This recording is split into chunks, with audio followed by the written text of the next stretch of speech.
तो हम ईज़िली उसे स्टॉप कर सकते हैं, ईज़िली उसे स्टॉप कर सकते हैं। इट मीन्स डैट अगर मास मतलब फॉर एग्जाम्पल के तौर पे हम पढ़ेंगे कि बाईसाइकिल है, राइट। बाईसाइकिल का मास कम होता है, इसीलिए इसका मोमेंटम भी कम होगा। वैसे ही एक ट्रक है, राइट। ट्रक का मास बड़ा होता है, इसीलिए उसका मोमेंटम भी कम रहेगा। अब अगर इसका मोमेंटम कम है तो हमें आसानी है साइकिल रोकने के लिए, और अगर इसका मोमेंटम ज़्यादा है बिकॉज ऑफ मास तो हम बहुत डिफ़िकल्टी होती है ट्रक को रोकने के लिए। This is called as momentum.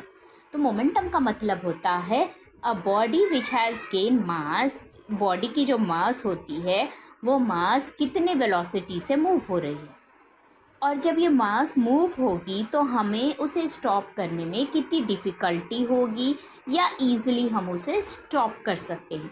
That is called as momentum. I think students you have understood very well about my explanation.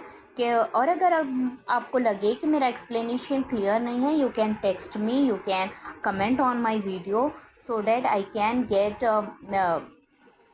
more inspiration from your comment. And please before going to end my topic, हम इसका ना unit भी पढ़ लेंगे, क्योंकि हमारे momentum में ना वेलोसिटी मौजूद है, इसीलिए मोमेंटम वेलोसिटी भी वेक्टर है, इसीलिए मोमेंटम भी वेक्टर होता है। क्योंकि वेलोसिटी प्रेजेंट है मोमेंटम के फॉर्मूले में और वेलोसिटी वेक्टर है तो मोमेंटम भी वेक्टर हुआ। नाउ इसी तरह अब हम ना मोमेंटम का यूनिट भी पढ़ते हैं। यूनिट है, मोमेंटम का यूनिट है सी। मास का यूनिट हो गया किलोग्राम, और वेलोसिटी का यूनिट हो गया मीटर बाय सेकेंड। तो इस हिसाब से मोमेंटम का यूनिट हो गया केजी, मीटर पर सेकेंड। ये MKS में होता है, और CGS में होगा ग्राम, सेंटीमीटर पर सेकेंड, और मोमेंटम का SI में होगा Newton second. This is the all for today about momentum. Hope you understand my topic. मुझे लगता है कि आपको शायद अच्छे से समझ में आया मोमेंटम क्या है।